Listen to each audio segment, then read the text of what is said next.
Start your morning sponsored by Ram Trucks, built to serve, starting with a Sixers sidelined.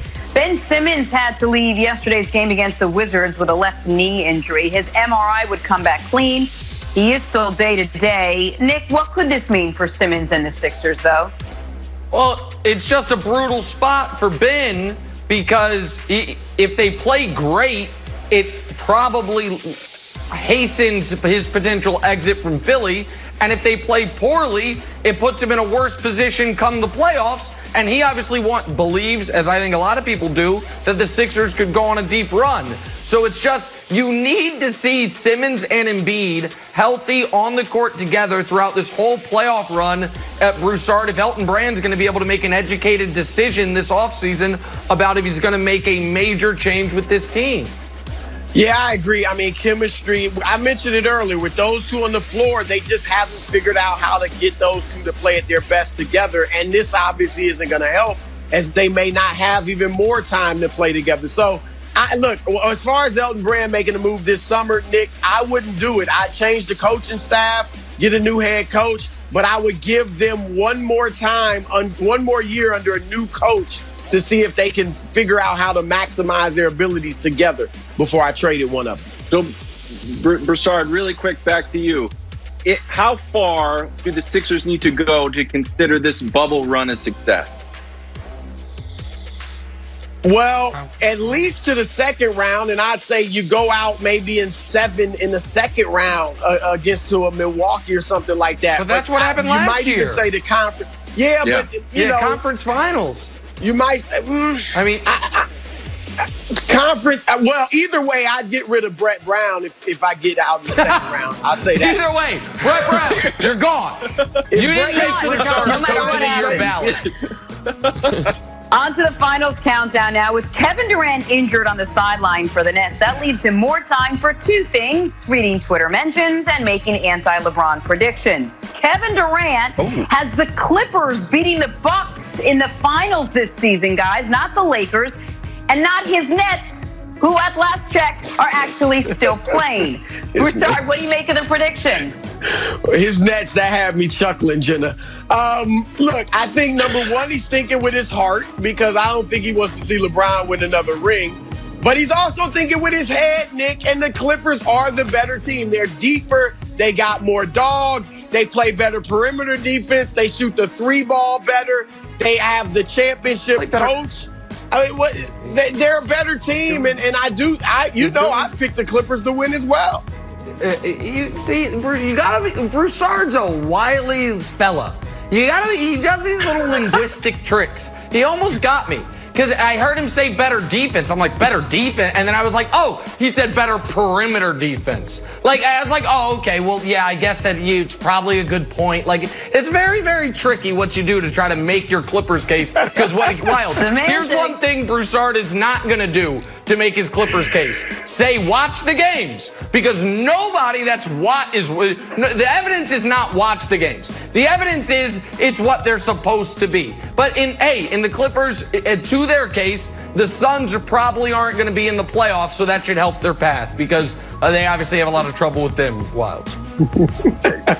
Jenna, I know you were joking, but it is weird to not, and I didn't hear the entire interview, but it's like, it would be cool if he was just like, look at the Nets, look for the Nets to make a run. I could see not Nets even a mention. Hey, Nets, rarely do you see a guy that's would be, hold on, real quick. It obviously can't happen, but would there be anything possible worse for KD than after he got no credit for the Warriors titles because they had already won? If the Nets somehow win the title with him not there, then he comes back and everyone's like, these rings don't count for you either, KD. None of it counts. No, he deserves that. This is his worst nightmare. Oh, that would be something. All right, on to the Lakers letdown now. A night to forget for LeBron and company. Lakers shooting just 35% from the field, going to season low 5 of 37 from deep in a loss to the Thunder. But wait, there's more. They put up a season low 86 points in this game. So the LA Lakers are now 2-2 in the bubble. Nick, after what you saw last night, who do you think needs to step up most for the Lakers to make a run? I mean, besides Rondo. All right, so listen, the easy answer is everyone taking jump shots. It is unbelievable that they have had their 3 worst field goal percentage performances of the entire season in the bubble. The Clipper game, the Raptor game, and then the game last night are their 3 worst shooting performances of the year. And last night doubled also as their worst 3-point shooting performance of the year. If on an individual level, though, it's obviously their 2 best guys. Anthony Davis has been awesome twice, and they won both those games. He's been bad, really bad twice, and they lost both those games. But I'm not putting this, by the way, on AD, though, because at least he's been awesome twice. LeBron hasn't. LeBron was really, really good in winning time against the Clippers, and he played like I would say a B- game against the Jazz. But in their losses, he's been dreadful. And so it doesn't concern me. If anyone is selling their Lakers stock, I will buy it. They're, I think, selling right now at $27 a share. I will eat that up for you. But LeBron's got to be better. I got to be fair, and by my calculations, he's been about the 68th best player in the bubble so far. That, Jenna, ain't great. And so Broussard, they got to hit jump shots, and AD's got to be more consistent. But LeBron's, first and foremost, has to play better.